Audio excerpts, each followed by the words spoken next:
Вот аға, мынаны бірінші күні ішесіз, ертеңменен тұрасыз, бір стакан суды ішесіз, жылы, комнатная температура, не холодная.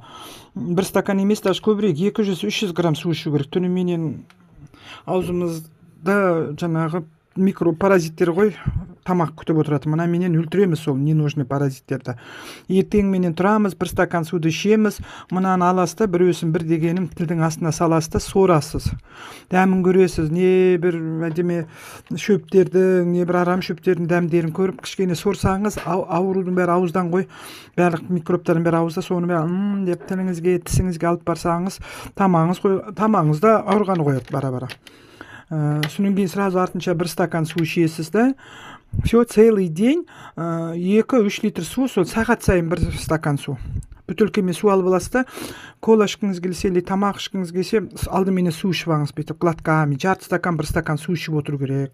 Мына екінші күні, көрдіңіз бе, мына үшінші күн, мына төртінші күн, мына алдымен мен бүйтіп үшке бөлдім ғой дозировка, потом екіге бөлдім дозировкасын, көрдіңіз, е? Мынау 5-ші күн, 6-ші, мынау 7-ші күн. Болды. Көрдіңіз, мына үшеуісін өстіп бөлдім. Болашақта сіздің де орталарыңызда ішетін адам болып қалса, тура осыны есіңізде сақтап қалыңыз. Маған да өстіп бөліп берген. Бір кішкентай капсуланы ақ бөледі екен деген ой болатын.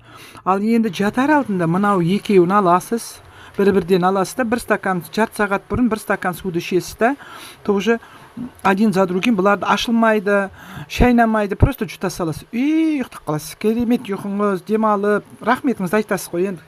Потому что мына сонан кейін мына жетеуі біткеннен кейін бірге көшесіз. Оға шейін мен де наблюдать етіп күнделікті өзің жыбыр-жыбыр, қыбыр-қыбыр, сыбыр-сыбыр не байқадыңыз? Ой, тек ұшып қонып жүрмін, ой, мындай болдым, ой, бүгін терлетіп жатыр, ой, бүгін бір нәрсе болып жатыр деп адамдар әр адамның ағзасы әрқандай ондай процессор. Жаңағы пластиді мынаған салып қойдым, оны да тізеңіз ауырса, беліңіз ауырса, желкеңіз ауырса, жаңағы қолыңызды көтертпей қалады ғой, тіс ауырса да, оны бөліп, бас ауырса да шапсырып қойсаңыз 2-3 күн жүре береді.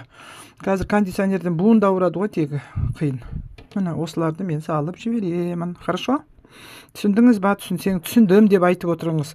Реакция болады.